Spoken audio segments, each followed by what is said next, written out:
Thank you. Before we start questions, if you have a teen in kid camp in the 10 to 17 room, if you wouldn't mind getting them out, please, because we need to transfer that room over into one of our lunches. For Dr. Zeitler, I'm going to cheat because I have the microphone.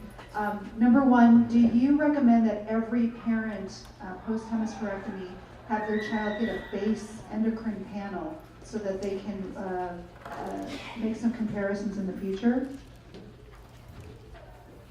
Oh, we're going to sit down. That's actually not an easy question. How do you want to do this? Okay, they'll pick him up. Okay. That's not a simple question because it's not a matter of like measuring a level and then in the future measuring a level again. Because these things are, interpretation depends a bit on the circumstances. The only one that is really true for would be thyroid, because patients who are developing thyroid problems related to damage to the hypothalamus, it can be very subtle. There's a wide range of normal thyroid results, but not for any one person. So there's a wide range for the population. You don't need to sit way back there. Oh, I need to come back. I see.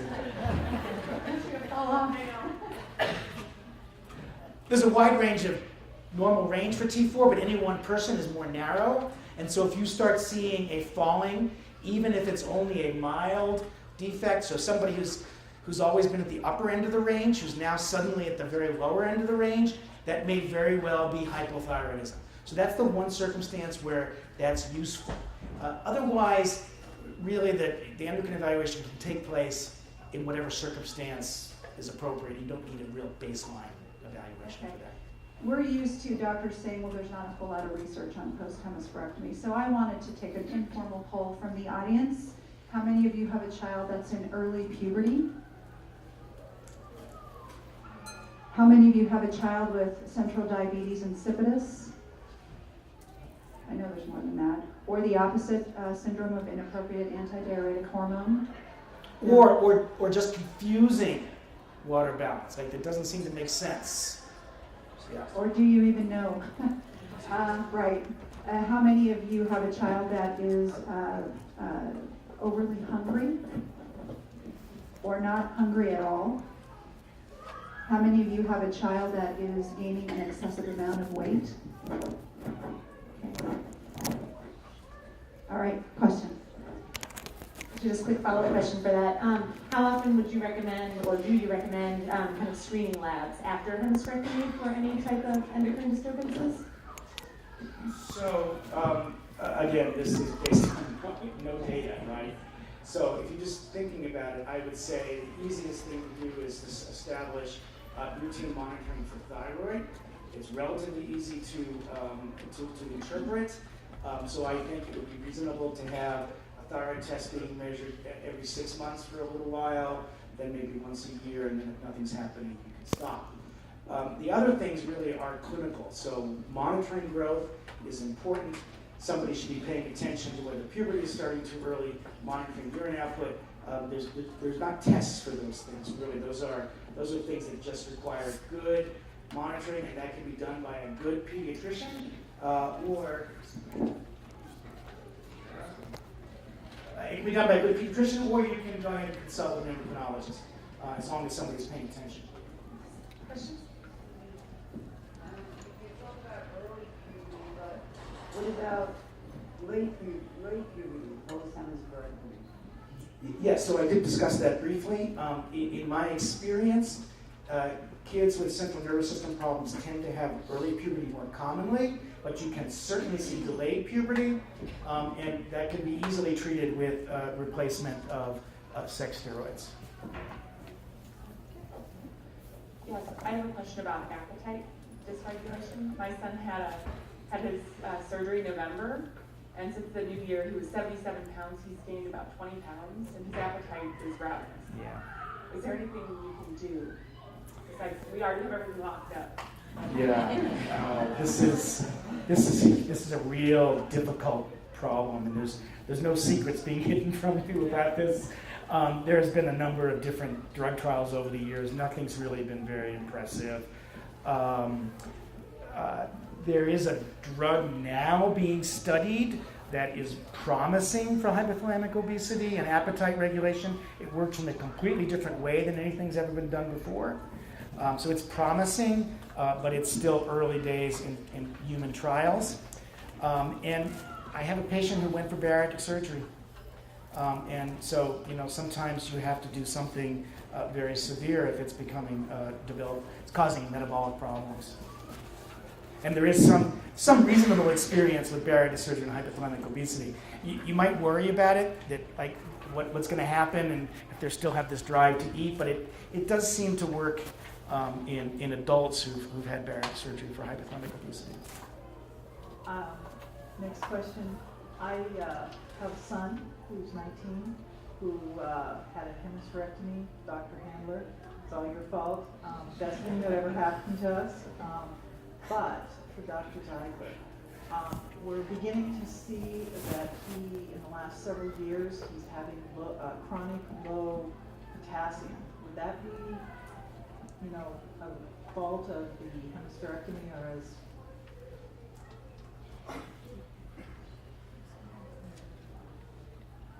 Yeah, but it shouldn't be related. I can't. Medications would be the first thing I would think of. Is what medications is he on? At this point, nothing. Nothing. I can't directly connect it with anything central. There are hormones in the adrenal gland that regulate potassium and sodium, but they should not be affected by any central damage. They're regulated separately. Especially not late. Yeah, I would sort of be wondering about something else happening. So maybe kidney tubular dysfunction or something like that is what I'd be thinking about. This is a neurosurgery question. How often do you see in children that have had anatomical hemispherectomy?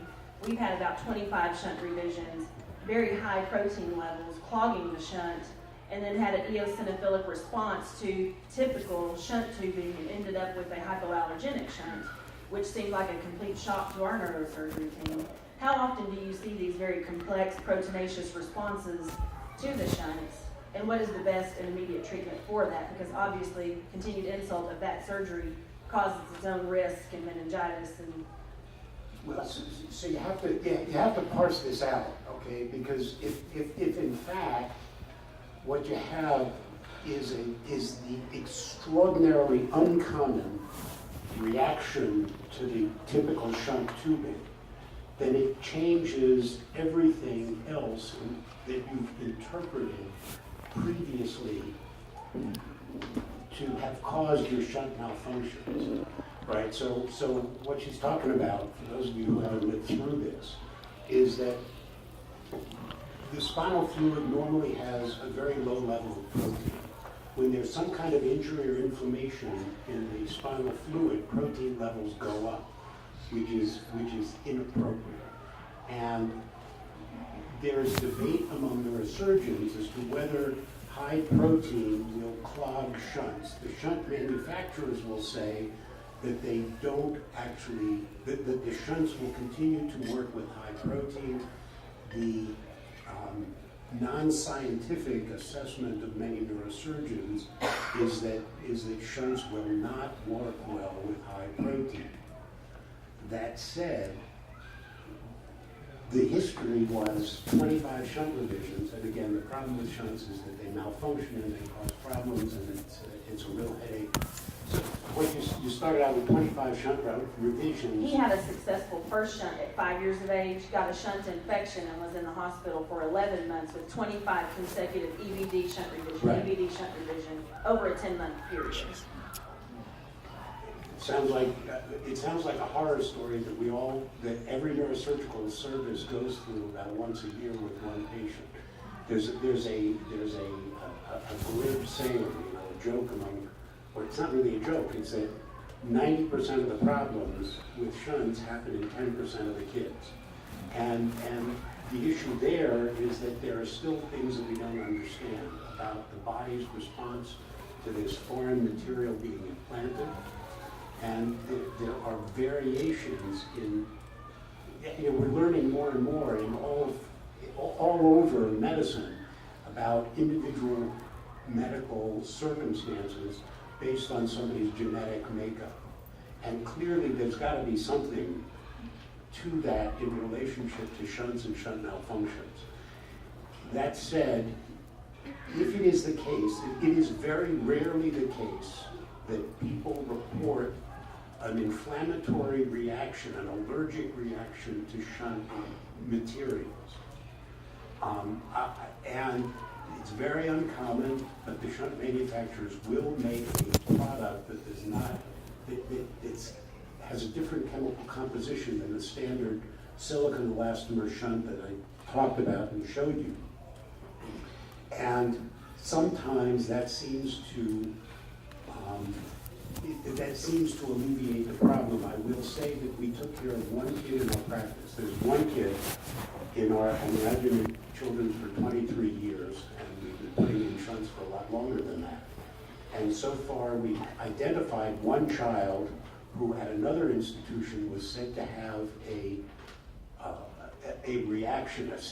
So eosinophilic reaction is a particular kind of white cell that is activated in allergic reactions.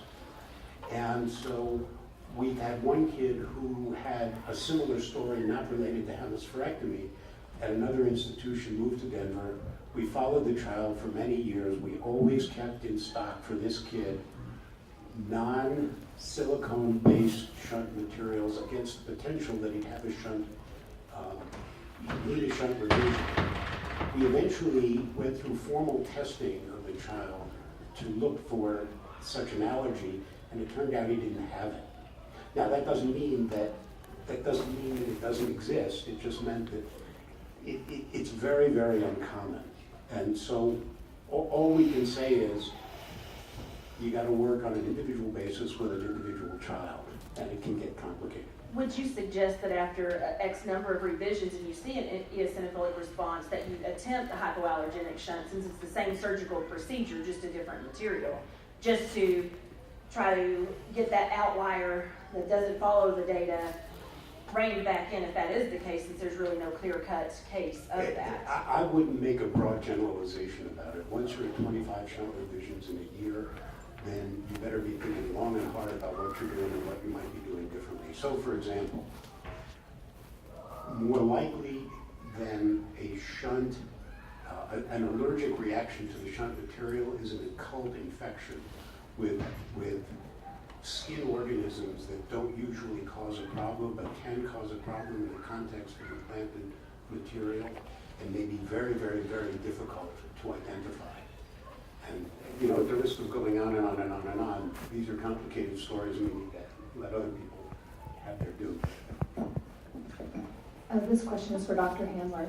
You touched briefly about CSF diversion surgeries, but can you share a little bit more about ETVs? And I know there's lack of data and all that. And well, it's not so much lack of data as that fundamentally ETV is endoscopic third ventriculostomy. This is a procedure that's done when you have interruption of circulation of CSF from the third ventricle to the fourth ventricle. Do you all have a very clear picture? Do you all remember how clearly I showed you how the ventricular system works? The aqueduct of Sylvius connects the third ventricle to the fourth ventricle. It's a very, very tiny passageway. And if that specific spot has been blocked, then an ETV is a procedure in which you use an endoscope, like a laparoscope or an arthroscope, like the orthopods and the general surgeons use. We put it into the brain and punch a hole to allow fluid to get out of the ventricle and into the subarachnoid spaces, which, remember, is where the CSF gets absorbed. So hemispherectomy, functional hemispherectomies, typically are not the kind of circumstance where you get this aqueduct of Sylvius obstructed, which is the condition where endoscopic third ventriculostomy is most likely to work. Now, that said, you have to look at every individual child who's developed hydrocephalus, look at where obstruction has occurred, and see if it might be worth a shot. In theory, it might be, but again, usually not with hemispherectomies. Is that why a lot of surgeons just forego doing that if there was obstructive hydrocephalus and just move forward with the shunt? Well, again, it depends on the circumstances under which you've got hydrocephalus developing and what the pattern of enlarged ventricles looks like.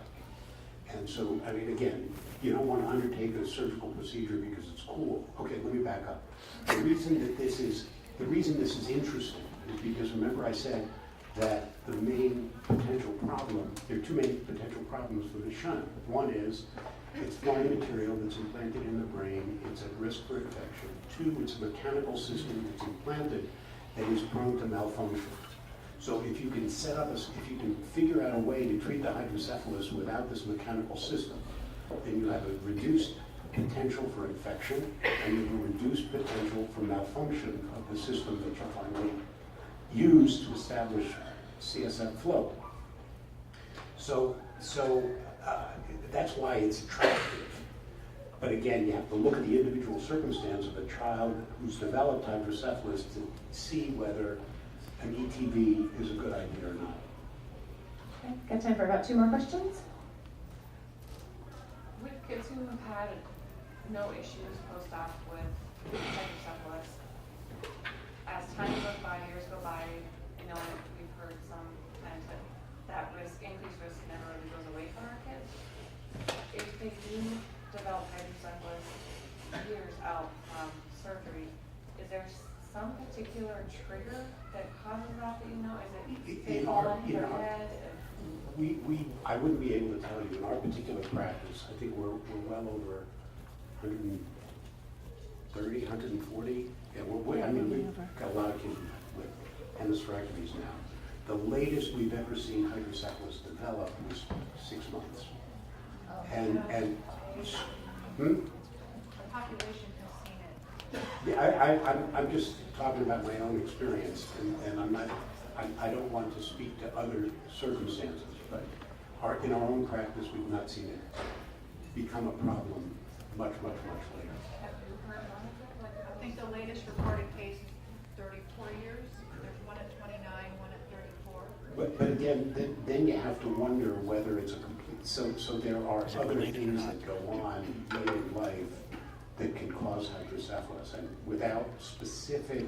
I mean, it's very convenient because we've focused on hemispherectomy, and we're all focused on hemispherectomy to forget that there are a lot of other reasons that people get hydrocephalus, and especially 34, 29 years later, one wonders if it's not something else that's going on. There is a phenomenon.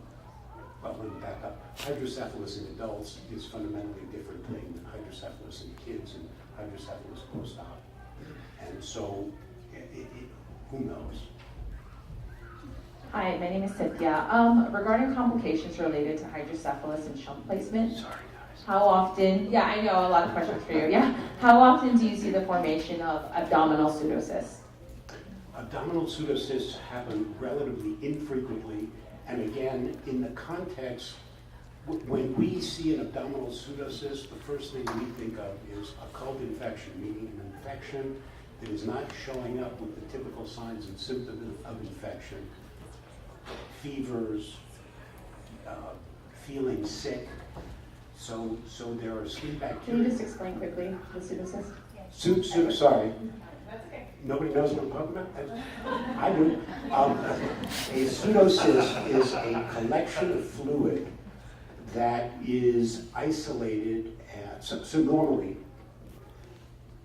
shunt fluid gets deposited into the abdomen. And remember I said there's this huge absorptive surface because there's fluid all over the place. If the fluid collects in a balloon that gets bigger and bigger and bigger, it means that it's no longer getting absorbed by the abdomen. And so what you have is a larger and larger collection of fluid that develops in the abdomen. It can get to be the size of a watermelon. And so sometimes kids will show up and the symptom is that they feel bloated or their belly's all expanded. So when we see a pseudocyst like that, the first thing we think of is infection. And if it's big enough that we have to treat it because the child is symptomatic, not because the shunt doesn't seem to be working, but because, I mean, in terms of headaches, nausea, vomiting, and those things, but because of the local effect in the abdomen, first thing we'll think of is an infection. And what we'll often do is just pull out a bunch of fluid, culture the fluid for several days to make sure that there's not an infection before we then go back and put the shunt back in. Thank you. And I have a second question I'm going to sneak in. How often do you see any issues with thermoregulation? Pretty rarely. Thermoregulation, inability to regulate body temperature. I would think you probably have more than you realize. Maybe Dr. Kobe, any comments on that? Yeah, I would suspect there may be more than you realize because sometimes it's subtle and confusing, and it takes a while for families to realize that that's what's happening, and often it becomes noticeable in extreme environments, right? If it gets really hot out, you discover that, oh my goodness, the kid's really not regulating well, the same in cold environments, but it can be subtle. And in fact, I'm a neurosurgeon, and so I tend to see children in the relatively acute stages after an operation. And so, we talk about issues of sodium regulation. That's stuff that I follow all the time, and that's usually in the acute setting, right after an operation. Down the road, it's not, most of the time I'm not the one from the surgical point of view following these kids, and I'm less likely to be sensitive to these problems. Sorry, I didn't mean to put you on the spot. All right, I think that's all the time we have for formal questions, but we would love to have our providers join us for lunch if you're able and your time permits, and or if there's any questions you want to ask of them one-to-one, we encourage that now. Otherwise, we'll move on for lunch.